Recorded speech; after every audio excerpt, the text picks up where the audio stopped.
Hey guys, it is Obi here. Just wanted to give everybody a heads up. My son, Jackson, has a 101.5 degree fever today. So, unfortunately, that means that he will not be going to school. You can't go over 100 and a half degrees before I have to keep you home. I don't think there's anything really wrong with him. I don't think he's got the Rona or anything, but he does seem to have the sniffles. He's in good spirits.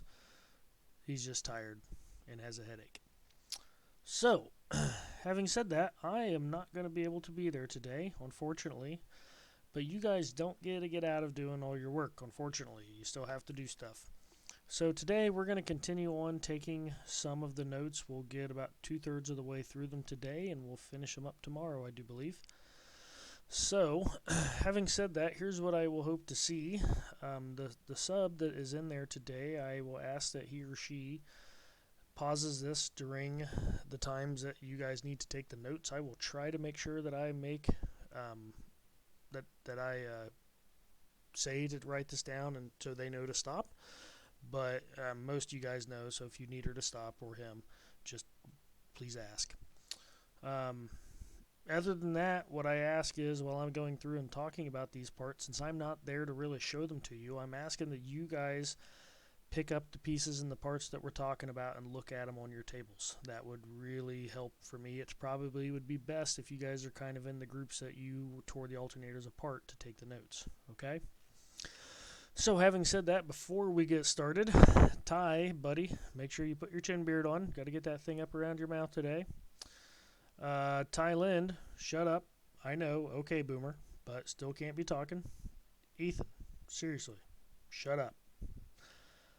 Hopefully Hayden actually made it in today. That would be nice. I know he made it 2 days in a row. We're looking on lucky number 3 here, so fingers crossed, right? If you made it, congratulations, Hayden.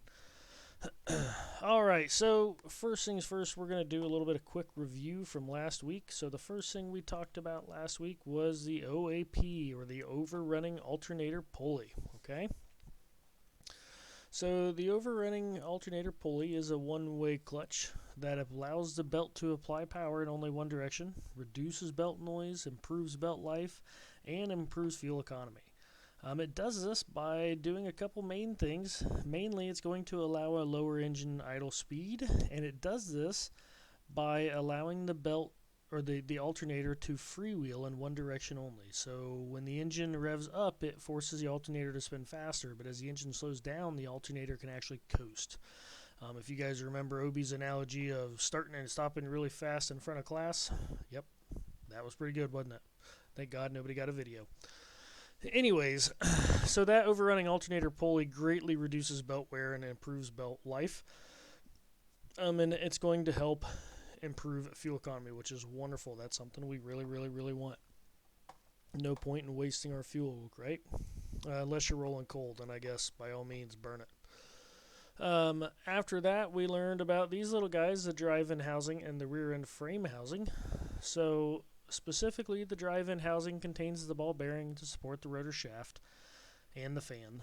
And in the rear-end frame contains the slip ring brushes, the voltage regulator, and the rectifier. And those two components are made primarily out of aluminum, remember? Well, they are made out of aluminum primarily for their weight savings, and most importantly, their non-magnetic properties. So they're always going to consist of two halves, but the fact that they're aluminum means they will not interact with the electromagnetism that's going on inside of the alternator. Unless, you got a frog in there, as we remember from last week, because apparently we can levitate a frog. Isn't that cool? Okay, so I think that was the end of what we took for notes. If I am wrong, please excuse me. Oh, there is one more thing I wanted to cover. The alternator housings both actually support the rotor housing, or the stator. I'm sorry. Wow, I'm getting tired. Anyways, both of these housings actually support the stator in the middle. So the stator itself, if you guys remember, was kind of like pressed into these housings. Some of you had to use a hammer to get those out. Some of you, I think, used your teeth. Hopefully you didn't break them. But those also support the stator. Okay? Now we'll move on to the new notes that we are going to start with today. And the first thing that we are going to talk about is this little guy right here that is called the rotor. All right. So the rotor is extremely important. We wouldn't have it if we didn't need it. The rotor's job, or its purpose, it is the rotating part of the alternator. All right. It is constructed of insulated copper windings wound around an iron core, and it is surrounded by claw poles. So it's also going to create the magnetic field of the alternator. And remember, please remember that the rotor rotates. If you have trouble remembering what these components are, the rotor is always the component that should be rotating in the alternator. Pretty simple to remember that once you can get that part stuck in your head. So the rotor rotates, rolls right off the tongue. I will pause here and let you guys finish writing these notes down.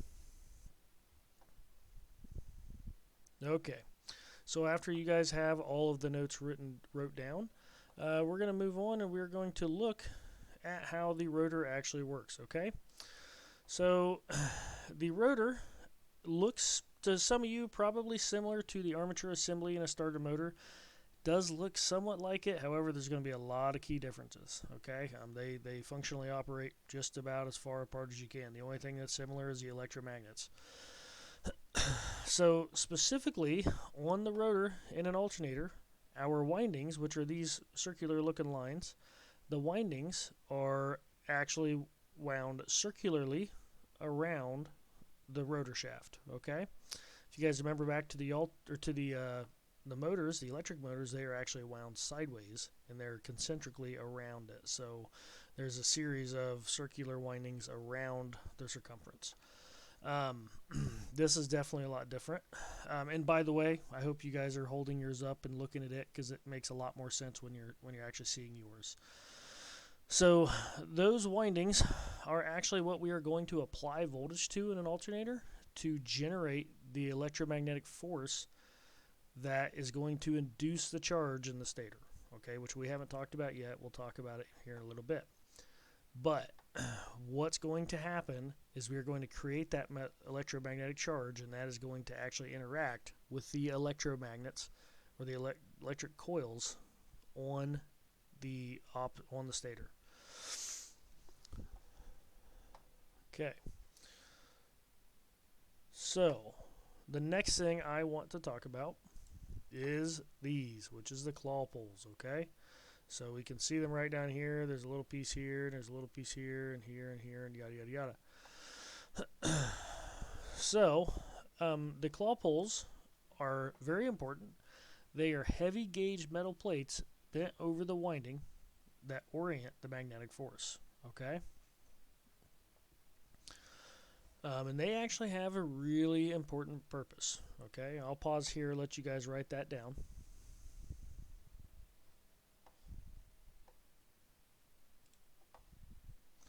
Okay, so we will continue on, and we will come back to our previous picture, and we will look at this, and we notice this little picture is a little bit better blown up. Obviously, again, you can see it better on your guys' particular alternators. But we see that we have claw poles on both sides. If you could imagine it, if you take your hand and make a big claw, it looks an awful lot like that. They just kind of envelop and go around. It looks like you're trying to grab onto it with your hand. But there is one on either side of the rotor windings, okay? So because this is one big winding of wire for the rotor, we have a north pole, which is going to be on this side, and a south pole on this side, all right? And we remember that steel or iron is actually electrically conductive, okay?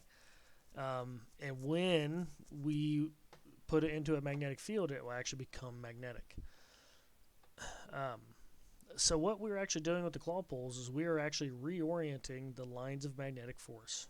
So what we're going to do is we are going to make that magnetic field go from north to south to north to south to north to south. And the reason we do that, one, it's going to help us introduce a charge because an alternator is generating alternating current.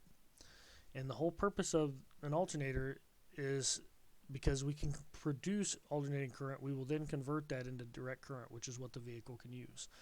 So these claw poles help us actually generate the electric current. When I am back, I will show you guys it will make a little bit more sense. I actually have a unit up there that I can demonstrate for you, and hopefully that will help make sense of all this. I know we're taking some notes, and this might be a little bit jumbled for you, but we'll do the best we can. Okay, so moving on again, we will go to number 4, which is the claw pulls. That should be to this one right here. It looks a little bit off. No, I'm sorry. Wow. Hold on. I'm doing the wrong one. I'm tired.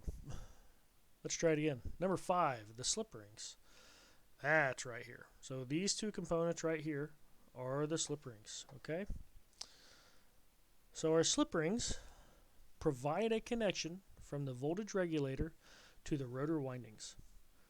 There are 2 separate rings, one positive and one negative. And I'll give you guys a chance to write this down, and when you're ready, we'll continue on. Okay, so the slip rings, going back to our first picture, are right here and right here. So again, going back to our electric motor analogy, just because I know you guys are familiar with that, our slip rings look kind of similar to the commutator on an electric motor, right? The brushes are very similar. They operate exactly the same way. They provide a low friction rotating surface. But the slip rings itself have a few key differences. First and foremost, the commutator was multiple segments. So every segment had a connection to the one individual coil of the windings. Now, because there's only one big winding, these do not have different segments. This side is connected to one side of the coil, and this side is connected to the other. So this is our positive, which is our battery power would be applied to, and this is our negative, where we would actually get the return path back to the battery. Okay? This is still electrically insulated from the shaft. It means this thing is wrapped in plastic, which is not electrically conductive, because we really don't want it to connect to this for any reason. The ground can be, it really doesn't matter. However, the way they produce it, the whole thing is isolated from the shaft. Coincidentally, the rotor windings are also isolated from the shaft. They are all insulated in that lacquer that we talked about previously. But the slip rings are going to provide us with a way to be able to always have a connection to the rotor windings, even while the alternator is spinning. All right, that's really important. We got to have that. So I think we're going to do one more thing. We're going to take one more set of notes today, and that'll probably about do it for you guys. We are going to move on, and we're going to talk about this one right here. This is called the stator. So the stator is, again, the last component we're going to talk about today. But the stator is obviously also really, really important. The stator consists of the stationary coil windings inside of the alternator. And please, let's try to remember, if you need to write this down somewhere, I would recommend it. I didn't really make a place for you to do it, but stick it somewhere next to your notes and you'll be good. But remember that the stator stays. This is the component that is actually sandwiched between both housings of the alternator. I will pause here and let you guys take these notes. Okay, so when you're done taking those notes, let's go back and let's look at our housing, and we'll remember that this part right here is the stator. It's sandwiched between both halves of the alternator, right? So what does the stator actually do? Okay. So if you guys have your stator and you're looking at it, the stator should look something like this, which, if you notice, it looks like this one got shorted out. That's kind of nice. That might be why we have a problem. But the stator, its job is where we're actually going to induce the voltage. Okay, so the electrical charge is going to be induced and created or generated inside of the stator. So there's a few important things we need to know about this. Specifically, the most important thing for you guys to look at, you'll probably notice that all of your stators, excuse me, all of your stators have 3 separate windings, okay? So an alternator generates AC voltage, or alternating current. So there are actually 3 separate sets of windings around this, and they are going to be equally spaced around the stator, okay? So this set of windings might go here and here and here and here and here, and then, well, I'm sorry, here and here, basically all the way around on the inside, and then this one will be in the middle around it, and then this one will be on the outside. They are going to alternate back and forth. The reason we do this is because it allows us to have a smoother voltage. If we were to look, and we'll talk about it more in depth later, but when we generate voltage in one of those windings, we are going to create a sine wave, which means as the claw poles and the rotor goes past the electromagnets, we're going to begin to generate voltage. And depending on the correlation of the windings, we are going to generate more and more electricity and then less and less, and it's actually going to go negative. So as we generate this, you'll see for part of the arc we're generating a bunch of electricity, and then we're generating a bunch of electricity but the opposite direction, and a good bit of that time we're actually not really generating very much. So when we make it a three-phase generator, what we're actually going to do is we're going to smooth out those high spots. So let's look at three different lines that are equally spaced apart. So now our A, B, and our C phase of our generator, now we start to drop off on our valley, and even though this is going negative, our B phase is now coming up. So now the distance between our maximum and our minimum voltage is actually much less, okay? That is the first step of what we're actually going to do to generate that electricity. If that doesn't make sense, don't worry, we have quite a bit more to look at, and we will go over it again at a little bit later. So guys, I hope that helps for the sub. I hope they weren't too much of a pain in the butt. For everybody else, I'm sorry I could not be there today. Make sure we have these notes. When I get back, we will continue going over this, and peace out.